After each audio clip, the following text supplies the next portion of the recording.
Eu queria começar esse vídeo dizendo que você não tem um propósito só porque você nasceu.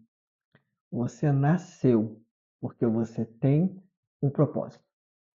Você nasceu porque Deus tem um propósito a ser cumprido através da sua vida. Se nós olharmos a Bíblia de Gênesis a Apocalipse, vamos ver homens e mulheres que nasceram para cumprir um propósito de Deus. E com você não é diferente. Eu e você temos um propósito a ser cumprido e por isso nós viemos ao mundo. E por isso que Deus gerou vida no ventre da sua mãe, para que você nascesse, para que você cumprisse um propósito que Deus determinou. Mas sim, você pode morrer sem cumprir os propósitos do Senhor. A primeira parte Deus fez, a segunda parte depende de nós, para que Ele continue a nos usar. Eu queria, como base dessa introdução, contar um pouquinho para vocês sobre a história de Sansão, que vocês certamente conhecem muito bem. Quem foi Sansão? Sansão foi um homem que nasceu para cumprir um propósito de Deus. Sansão nasceu porque Deus tinha um propósito através da vida dele. E esse propósito está escrito ali, ó, no primeiro versículo do capítulo 13 de Juízes, que diz assim: Os israelitas voltaram a fazer o que o Senhor reprova, e por isso o Senhor os entregou nas mãos dos filisteus durante 40 anos. O propósito de Sansão estava ligado exatamente a esse versículo. Vamos dar continuidade ao texto. Certo homem de Zorá, chamado Manoá, do clã da tribo de Dan, tinha uma mulher estéril. Certo dia, o anjo do Senhor apareceu a ela e lhe disse: Você é estéril e não tem filhos, mas engravidará e dará à luz a um filho. Todavia, tenha cuidado, não beba vinho nem outra bebida fermentada, e não coma nada impuro, e não se passará navalha na cabeça do filho que você vai ter, porque o menino será nazireu, consagrado a Deus desde o nascimento. Ele iniciará a libertação de Israel das mãos dos filisteus. Então, o propósito de Sansão era iniciar a libertação de Israel do povo filisteu. Mais uma vez, por desobediência, Israel estava sendo subjugado por uma outra nação, por um outro povo, os filisteus. Durante 40 anos eles estavam sob o jugo pesado dos filisteus. Mas Deus então decide enviar uma pessoa, enviar um dos seus filhos com o propósito de libertar o povo de Israel. Sansão não tinha unção de profeta, Sansão não profetizava, Sansão não curava, Sansão não fazia milagres, mas Deus queria mostrar que através de Sansão, com um único homem e Deus, que Deus era a maioria. Então Sansão tinha força. Deus ungiu Sansão com força. A força era para Sansão o propósito de Deus para libertar Israel. Deus queria mostrar que um único homem com ele é maioria. E através disso, lá no último versículo do capítulo 13, fala assim: A mulher deu à luz a um menino e pôs-lhe o nome de Sansão. Ele cresceu e o Senhor o abençoou. E o Espírito do Senhor começou a agir nele quando ele se achava em Maanedã, entre Zorá e Estaol. Então nós vemos que Sansão começou a ser usado por Deus. O Espírito do Senhor começou a usar Sansão. Sansão foi ungido. E aqui tem uma reflexão muito importante que eu quero te passar, antes de nós darmos continuidade. Quem protege o homem do inimigo, quem protege o homem do mal, não é a unção que é derramada sobre ele. Quem protege o homem do mal é a santidade que ele se esforça para carregar dentro dele. E vou repetir para você. Quem protege o homem do mal não é a unção derramada sobre ele, mas sim a santidade que ele se esforça para ter diante de Deus.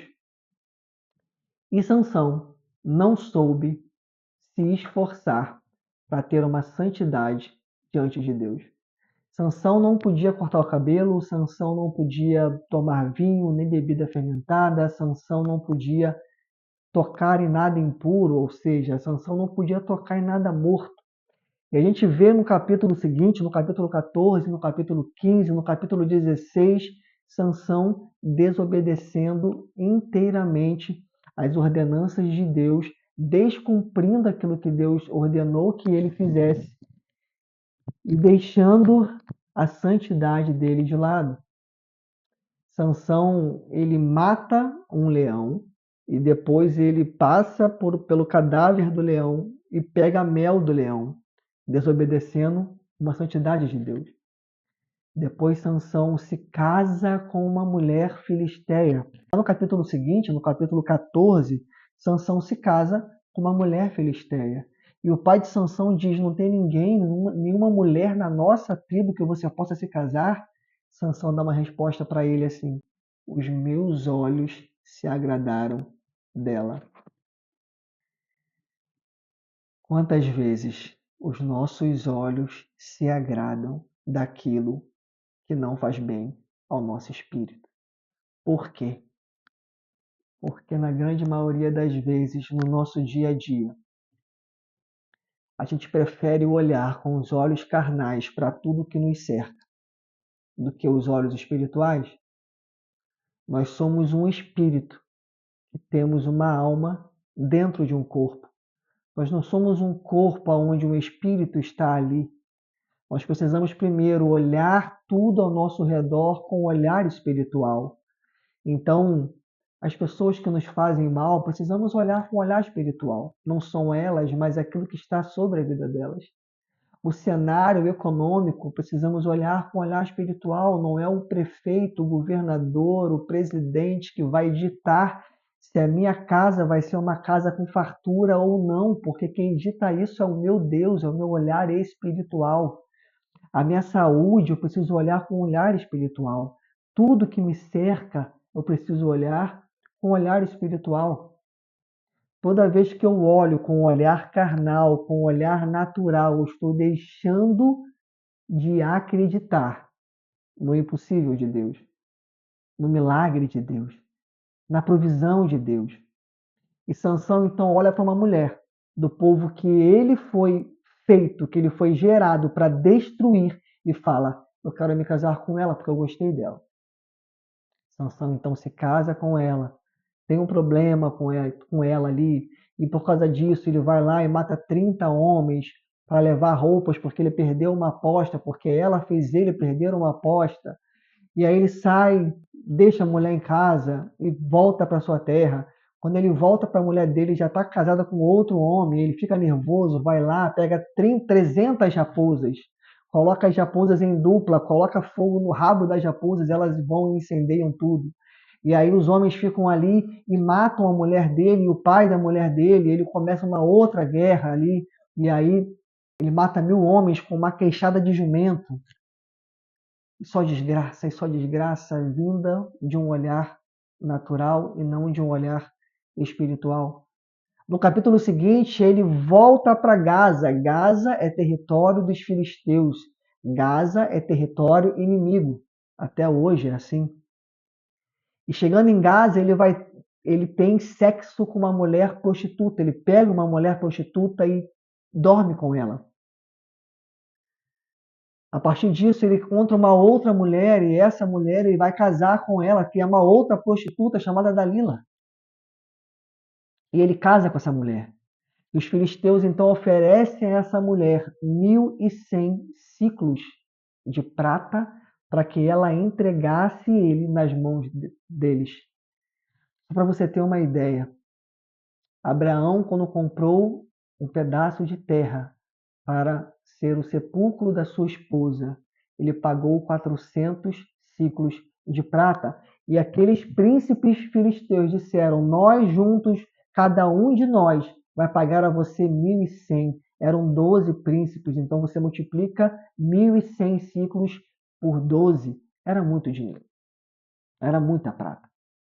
Dalila, então, tenta convencer Sansão para falar para ela de onde vinha a sua força.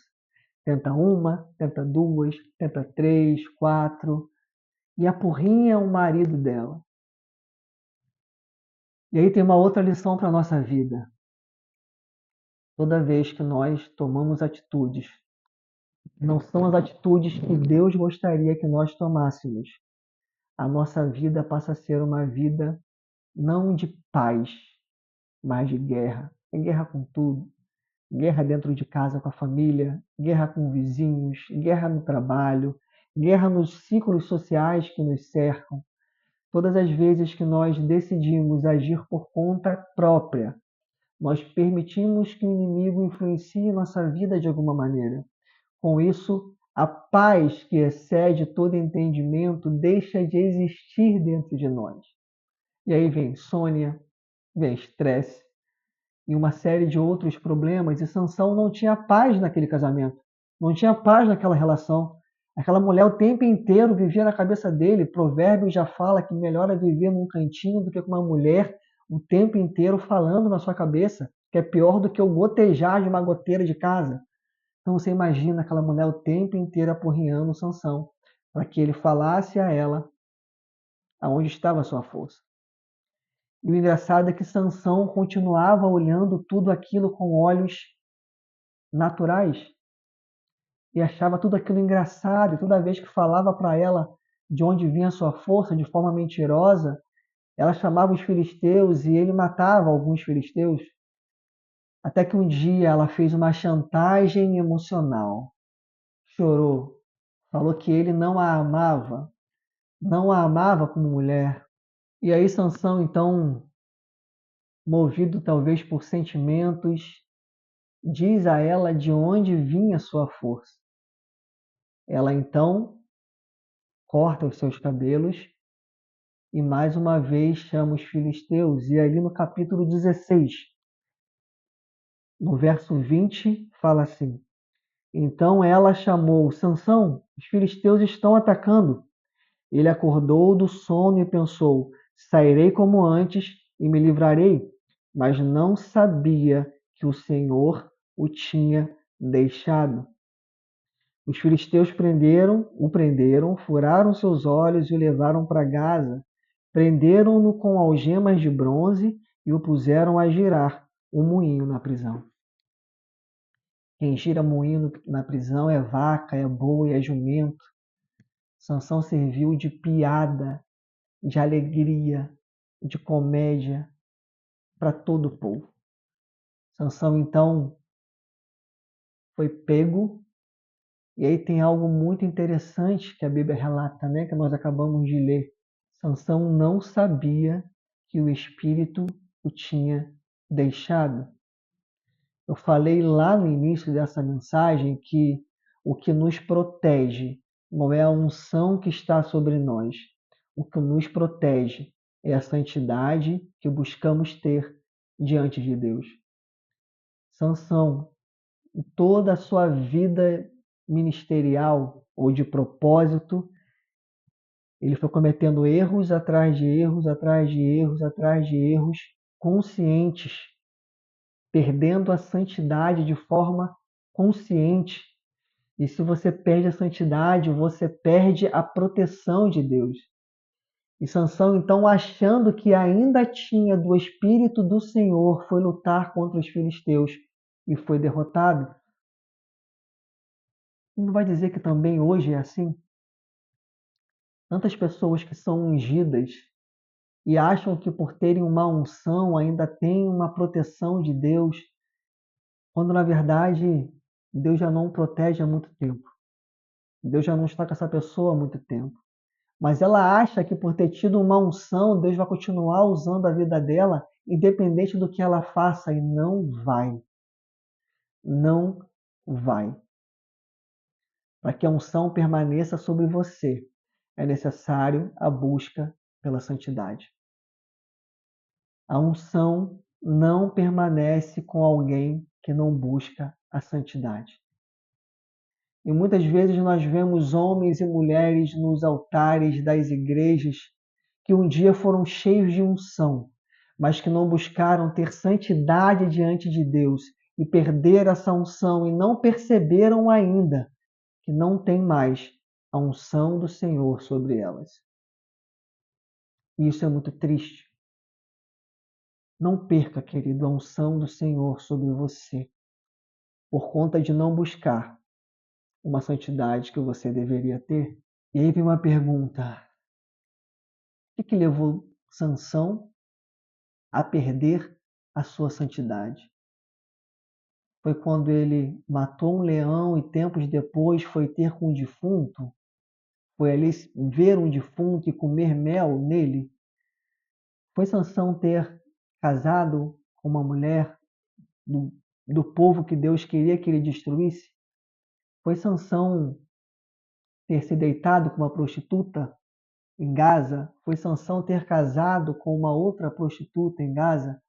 Dalila foi só...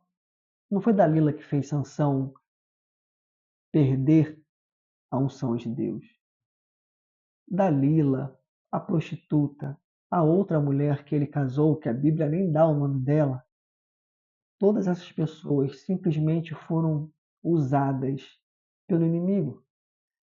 Foram pessoas influenciadas pelo inimigo. A culpa não foi de Dalila, foi de quem estava sobre ela, foi daquilo que estava sobre ela.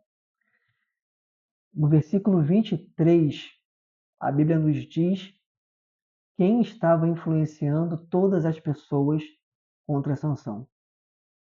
Os líderes dos filisteus se reuniram para oferecer um grande sacrifício ao seu deus Dagom e para festejar, comemorando sua vitória, diziam: o nosso Deus entregou o nosso inimigo Sansão em nossas mãos. Não foi Dalila, não foi a prostituta, não foi o cadáver do leão, não foi ninguém. Eles eram apenas instrumentos sendo utilizados por Dagom. Dagom foi quem influenciou a todos, mas por Sansão olhar tudo com olhos naturais, com olhos materiais, ele não percebeu que quem estava agindo por trás de todas essas pessoas era uma potestade chamada Dagom. Eles então cultuaram a Dagom por todos os seus benfeitos. Eles não foram lá e deram parabéns a Dalila. Eles não fizeram uma festa para Dalila. Eles não agradeceram Dalila com uma festa. Pagaram a ela aquilo que prometeram. Mas foram cultuar a Dagom, porque Dagom entregou Sansão na mão dos filisteus. Tudo que acontece ao nosso redor tem uma explicação no mundo espiritual. E se nós tentarmos entender de forma natural, não vamos achar as respostas certas e, muito pelo contrário, vamos agir com atitudes que não vão buscar a santidade em Deus para que Deus nos proteja. Pedir a Deus que abra nossos olhos espirituais, nossa mente espiritual, nos dê discernimento, sabedoria, é fundamental para vivermos uma vida de santidade, de busca pela santidade. Vou repetir pela terceira vez o que eu já falei nessa mensagem 2 vezes. Não é a unção que está sobre você que te protege, mas é a busca pela santidade em Deus que vai fazer você estar protegido debaixo das suas mãos. Deus pode derramar uma grande unção na sua vida. Já disse antes e vou falar, você nasceu com um propósito. Deus, quando te fez com um propósito específico. E você sabe, se você não sabe, busca em Deus qual é o propósito da sua vida. Mas esse propósito ou essa unção não vai te proteger de cair, não vai te proteger de errar, não vai te proteger de perder a visão, de perder o caminho, de perder o norte. O que vai te proteger de cair é a sua santidade diante de Deus. De tudo que você tiver que guardar, guarde primeiro o seu coração. É isso que está escrito na palavra. Guarde primeiro o seu coração. Esse manual que nós temos como vida, como manual de vida, não pode ser um livro aberto no Salmo 23, no Salmo 91, dentro de casa, e a página chega a ficar amarela, precisamos meditar dia e noite nessa palavra. E essa palavra precisa nos dar entendimento e sabedoria do que fazer todos os dias. Do momento em que eu abro o meu olho ao momento que eu fecho o meu olho quando vou me deitar. Se eu vou me deitar em paz, ou se eu vou me deitar em guerra, vai depender do quanto dessa palavra vai estar na minha vida, no meu coração ou na minha mente. Da nossa boca não pode sair maldição, tem que sair bênção. Mas ela só vai sair bênção se o nosso coração estiver cheio de bênção. A boca só fala aquilo que o coração está cheio. Descubra o propósito que você tem na sua vida, mas busque a santidade em todo o tempo. Vivemos uma geração promíscua, uma geração onde essa potestade Dagon, uma potestade ligada à promiscuidade. No templo de Dagon eram feitos rituais de entrega de filhos, entrega de crianças para serem mortas, sacrifício humano, e além disso era feito rituais de promiscuidade, de sexo. E nós vivemos em um tempo de promiscuidade total, em todos os lugares. Um tempo onde essa potestade Dagon influencia muitas e muitas e muitas pessoas, muita geração. Precisamos estar com os nossos olhos espirituais abertos e a busca pela santidade todos os dias, se nós quisermos que a promessa de Deus seja cumprida na nossa vida e que o propósito que Ele escolheu para a nossa vida seja realizado. Então, querido, fecha essa palavra dizendo para você: busque a sua santidade todos os dias, ajoelhado aos pés do Senhor. Que Deus te abençoe.